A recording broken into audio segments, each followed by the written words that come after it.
All right, hello. Today we're going to be talking about our review sheet for our statistics unit because we do have a test coming up shortly. So I wanted to make sure that I gave an ample opportunity for people to watch all the questions about the review sheet. So, starting off real fast with questions 1 through 9. For questions 1 through 9, use the following data set. If necessary for answers, round to the nearest tenth. Following data set represents the amount of points out of 80 that students received for their last week of ALEKS. And we're given a bunch of different numbers. Now, we're asked about several questions, including the mean, the median, the mode,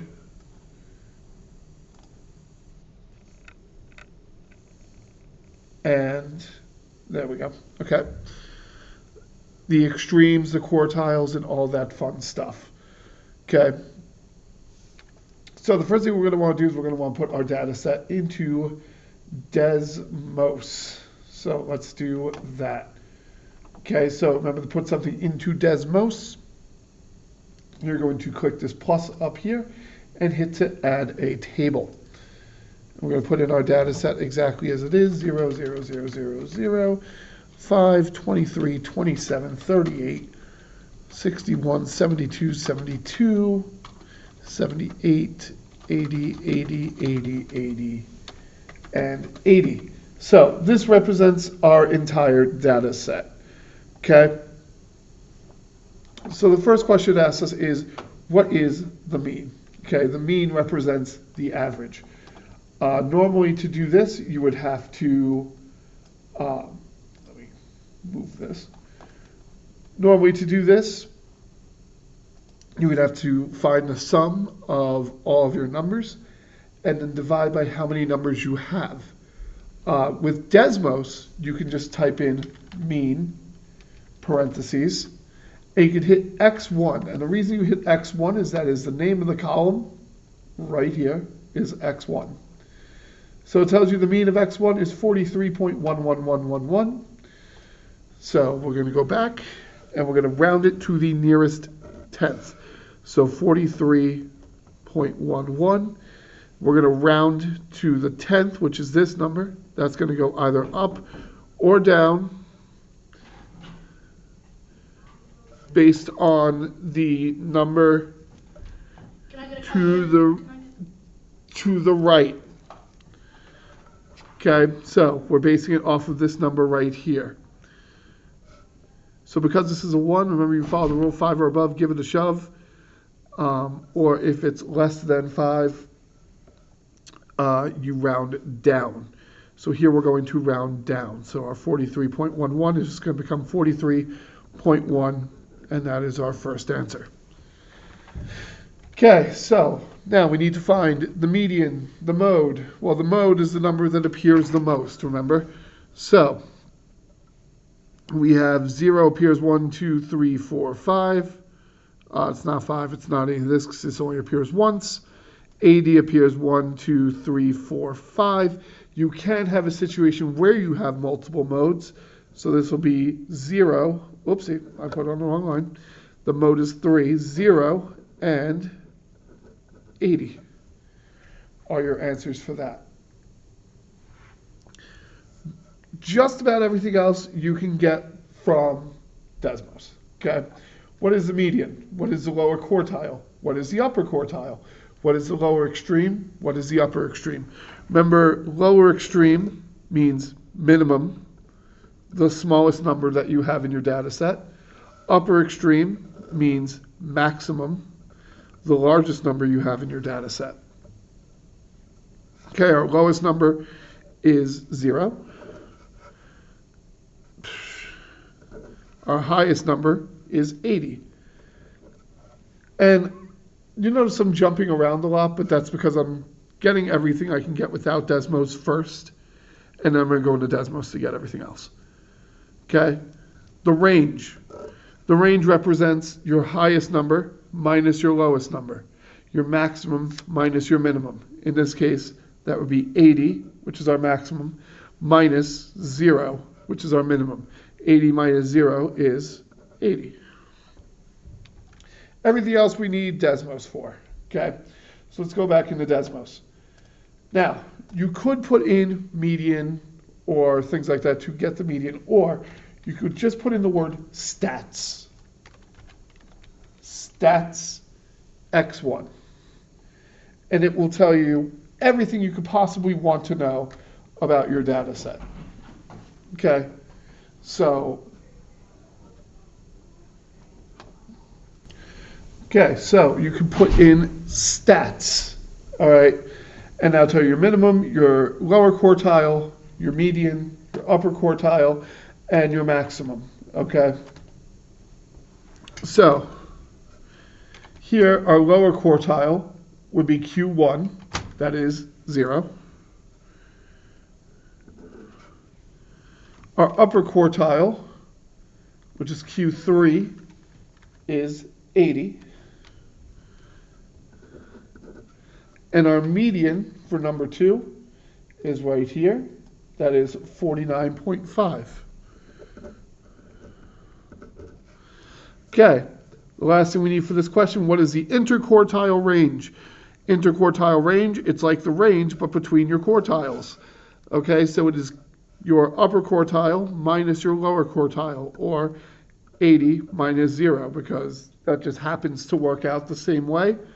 It's not always going to, but it just happens to in this case, because our 0 and 80 just happen to be our modes.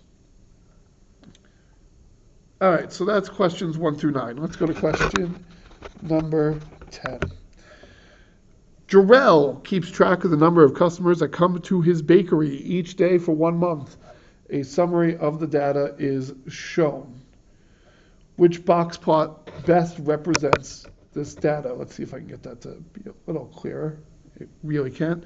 So you're going to have to just kind of look at the box plots on your paper to see it better. All right. So we're told the mean is 68.5. That does not matter on a box plot. Mean is not shown on a box plot. Mode also not shown on a box plot. What's shown on a box plot is what we call the 5-number summary. The same 5-number summary you'll get from the stats feature, okay? You have the minimum, you have Q1, you have a line in the middle of the box, that's your median. You have Q3 on the edge of the box, and you have your maximum all the way on the end. So, first thing we want to look for, what's something easy, right? Because median is our first data set, but 77.5 is going to be a pain in the behind to find easily. 32, that's easy. Okay, so looking for graphs that have a minimum of 32. This graph has a minimum of 50. It's out. This graph has a minimum of conceivably could be 32. This graph also conceivably could be 32. This graph has a minimum of 0. So that's out. Okay. So let's go to our next point. Let's go to the maximum. That's easy, right? 103. This one conceivably could be 103. This one could conceivably be 103. So that doesn't narrow it down. Okay. Let's look at first quartile, 51. That's our first line. Could conceivably be 51. Could conceivably be 51. Okay. Third quartile, 89. That's where the box ends on the right. Could be 89. Could be 89. All right, well, now we got to go to our median of 77.5. This has a median somewhere less than 70. So that's no bueno. That doesn't work. So our only answer left is answer B. This has a median that could conceivably be 77.5. All right. Page 2. Let's move down here. Rashid and Valentina each read 10 books. The total number of pages of each book they read is represented in the box plots shown. What is the difference in the median number of total pages per book that Rashid and Valentina read? So our median number is our number in the middle of the box. Conceivably, this median right here could be 350. Conceivably, this median right here for Valentina could be 300. So the difference between the medians, difference meaning subtraction, 350 minus 300 is just 50. So our answer would be 50. Okay. For questions 12 to 14, use the following data and round to the nearest tenth if necessary. The grades on a statistics midterm are normally distributed with a mean of 81 and a standard deviation of 5. Find the z-scores for each of the following data values. So remember the z-score formula.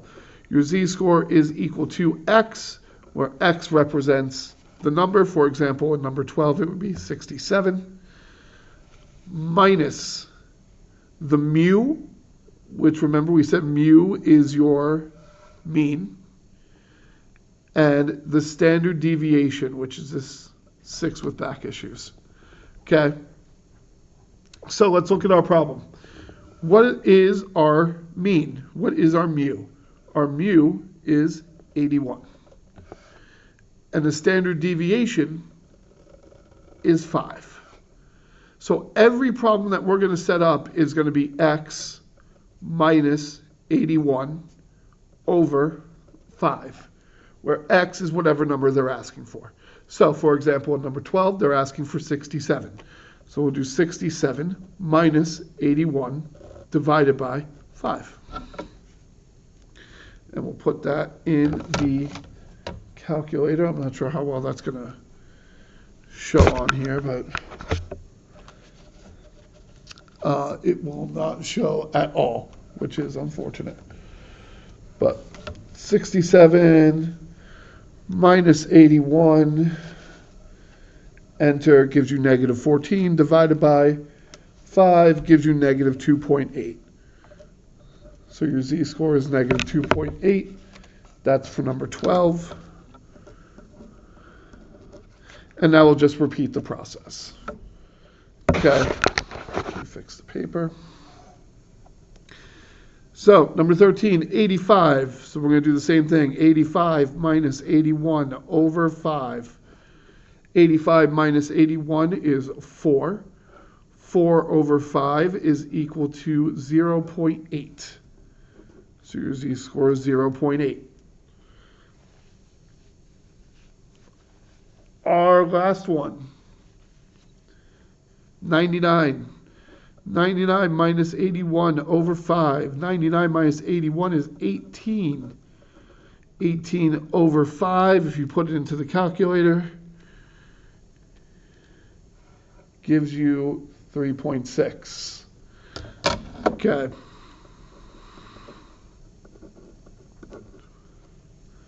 All right. So that's 12 through 14. Let's go to question 15.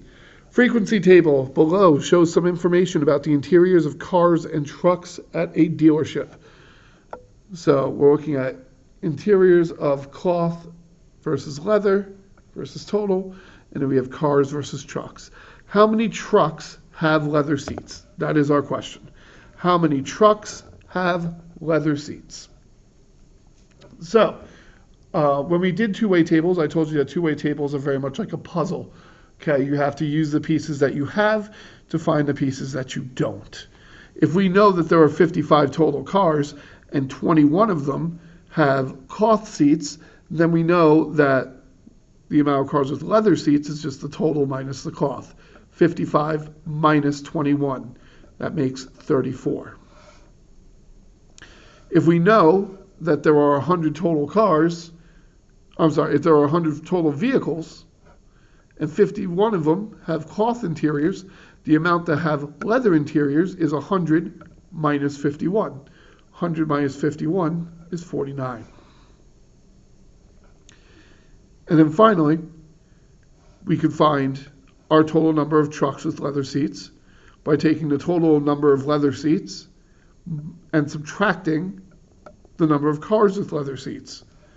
So that's 49 minus 34 is 15. Can I figure out how many cars have cloth seats? I could. 51 minus 21 is 30. 45 minus 15 is 30. Either way you want to do it is fine. But what you're asked is how many trucks have leather seats? So you look for trucks with leather seats, which meets in this box. That is 15. So you put your answer as 15.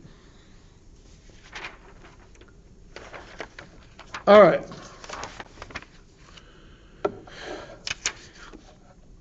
Let's go to 16. Fill in the two-way table with the following information. Leroy asked 133 juniors and seniors at his school whether they drive to school or ride the bus to school. Here are his findings. 38 juniors ride the bus to school. There are 7 more juniors than there are seniors, and exactly 2/3 of the seniors drive to school.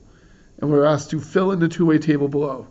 Hint, you will need to make an algebraic equation using the total amount of students to find the total number of juniors and seniors. Okay. So, we're given a blank two-way table. We have to fill this in completely. What do we know? We know 38 juniors ride the bus to school.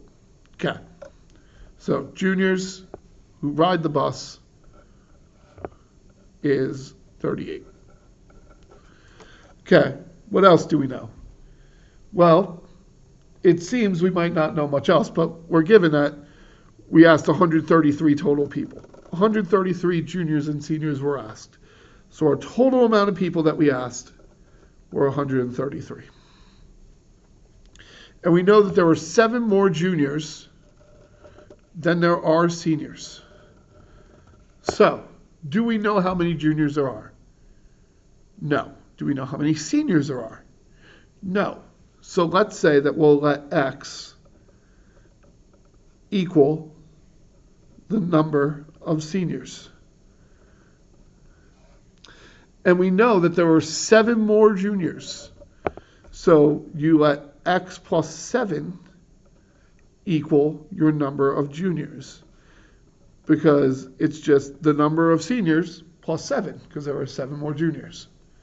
Okay? And we know that there were 133 total students. So what we'll do is we'll set up an equation. X for our seniors plus X plus 7 for our juniors equals 133. That's our total amount of people. So now we follow our standard equation solving procedure. The don't call me after midnight, if you need to remember that. D is for distribution. There is no distributing. C is for combine like terms.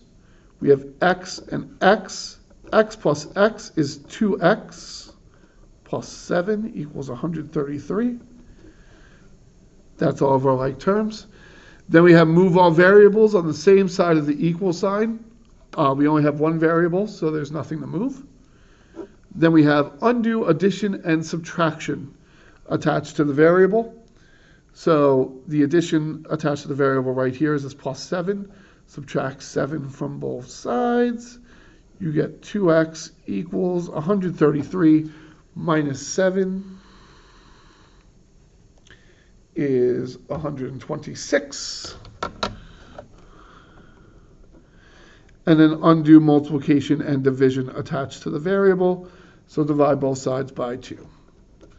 And you get x equals 126 divided by 2, which gives you 63. So we now know that 63 is equal to x. So that means that we have 63 seniors, and the number of juniors is 63 plus 7, which is 70. So we can now fill this in. There are 70 juniors, and there are 63 seniors. What information can we now figure out? So we can now figure out how many juniors drive to school. If there's 70 total juniors, 38 ride the bus. That means the amount that drive is 70 minus 38, which is 32. And now it seems we're stuck again. So let's go on. Exactly 2/3 of the seniors drive to school. 2/3 of the seniors drive to school. So let's figure out 2/3 of the seniors. Okay, how we do this? On our calculator, you're going to hit 2, ABC, 3, okay? 2, ABC, 3. That puts in 2/3 times your number of seniors, which is, as we found, 63. And you hit enter. And that is 42. So 2/3 or 42 seniors drive to school. That means that the remaining seniors take the bus to school. 63 minus 42 is 21. Now we can just figure out the last two by adding. The total amount of students who ride the bus to school is 38 juniors plus 21 seniors, which is 59. And the total amount who drive to school are 32 juniors plus 42 seniors, which is 74. You can check your work. Does 74 plus 59 make 133? Yes, it does. You're good. All right.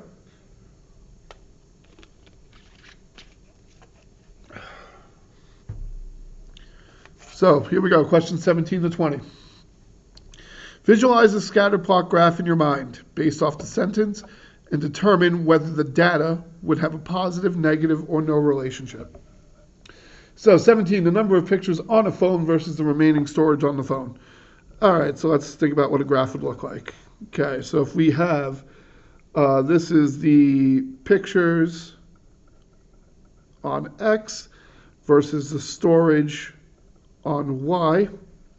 If you have no pictures on your phone, I would imagine that your storage is quite high. And then as you put on more pictures, your storage would get lower and lower and lower.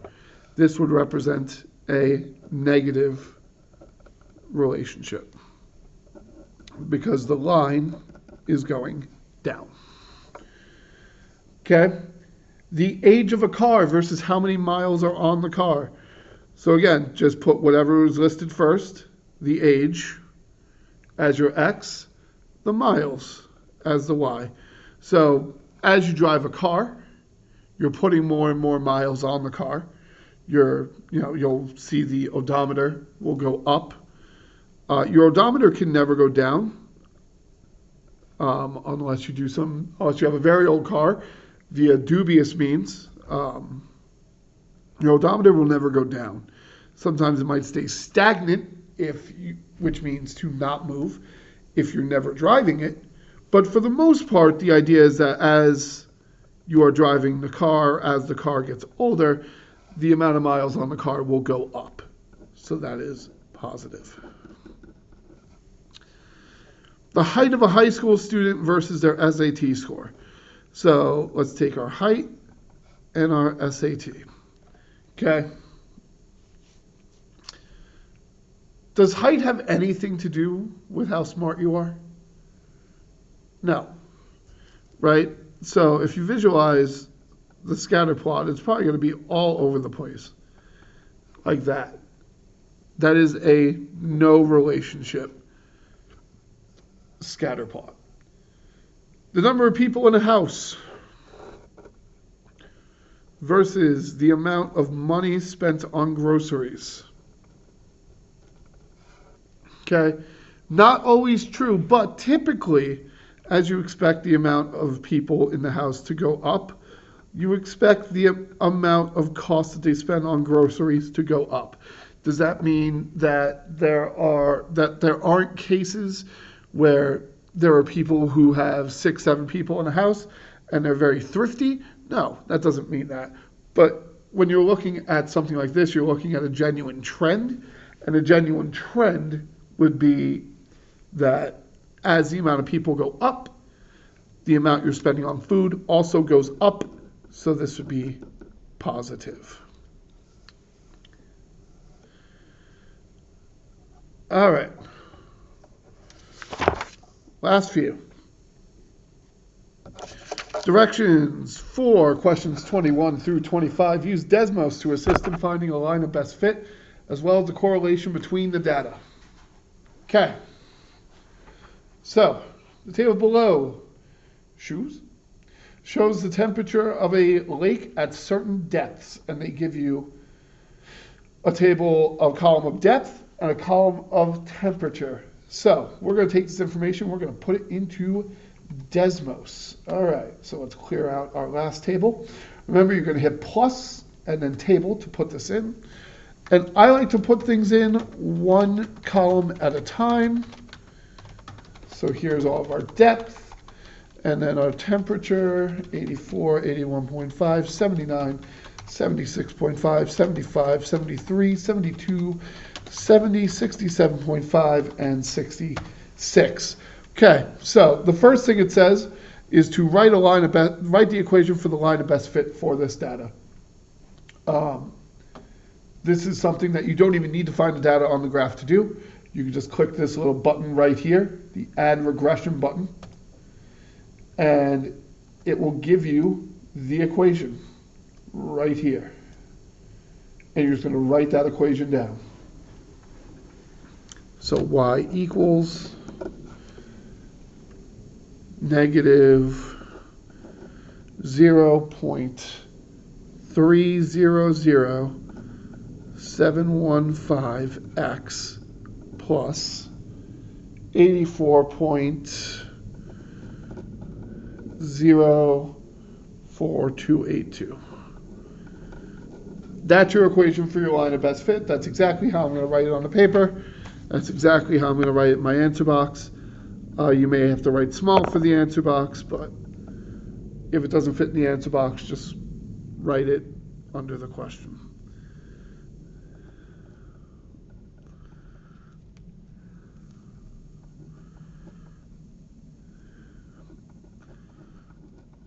All right. Is this a positive, negative, or no relationship? Now here we have to go find the data. For questions like this, you're going to need to zoom out a fair bit. I just keep zooming out till I see dots. I move over to the dot, and then I zoom in. So, is this a positive, negative, or no relationship? Your line of best fit, it's trending downward, and the dots are all seemingly trending downward. I would say it's safe to say this is a negative relationship.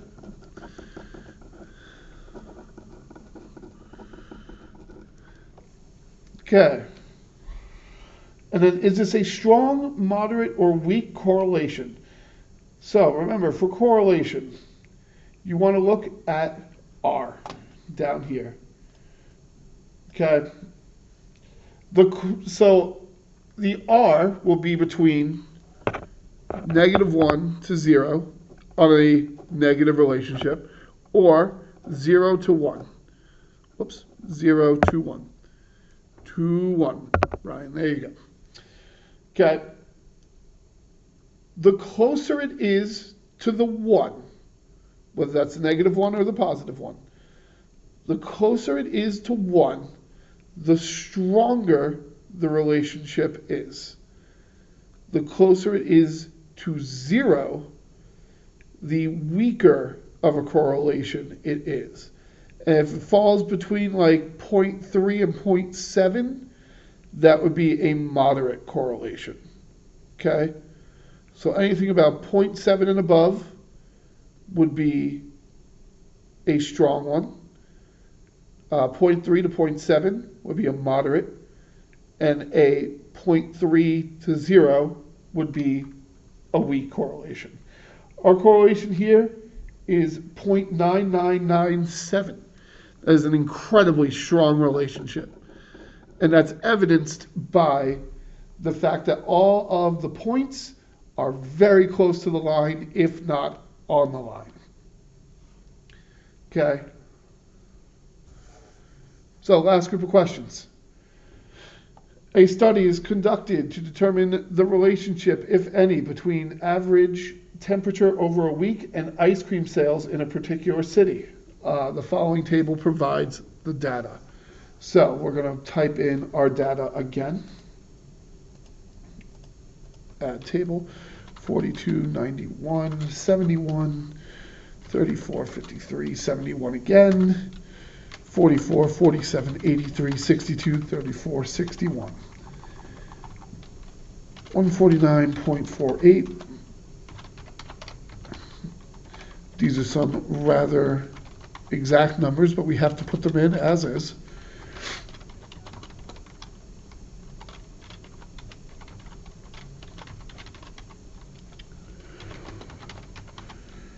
Otherwise, it does not work.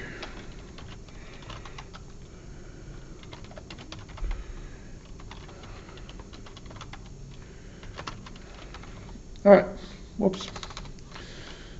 All right. So, write the equation for the line of best fit for this data. So again, I'm just going to click the linear regression line and copy the equation here. Okay, so we have y equals 2.27481x plus 53.6753.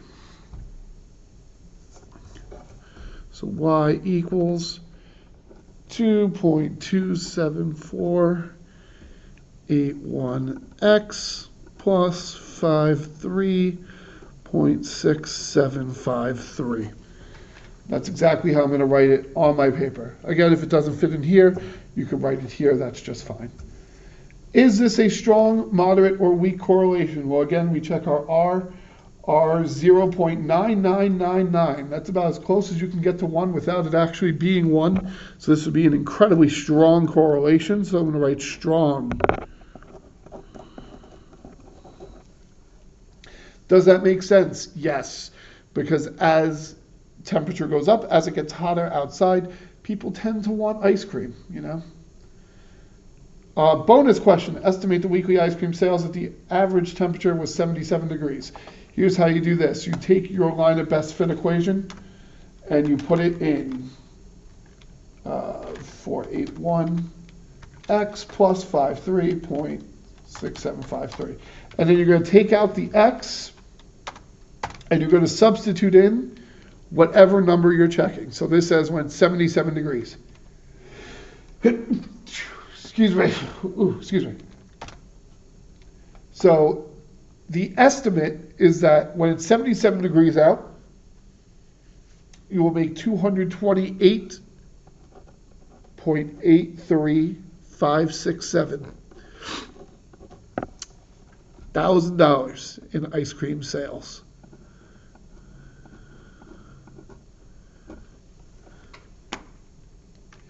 And that's it.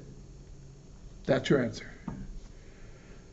So that is the entire review sheet. I hope this has been helpful for you.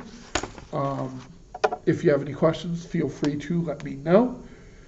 And yeah, that will do it for me. I will see you in class.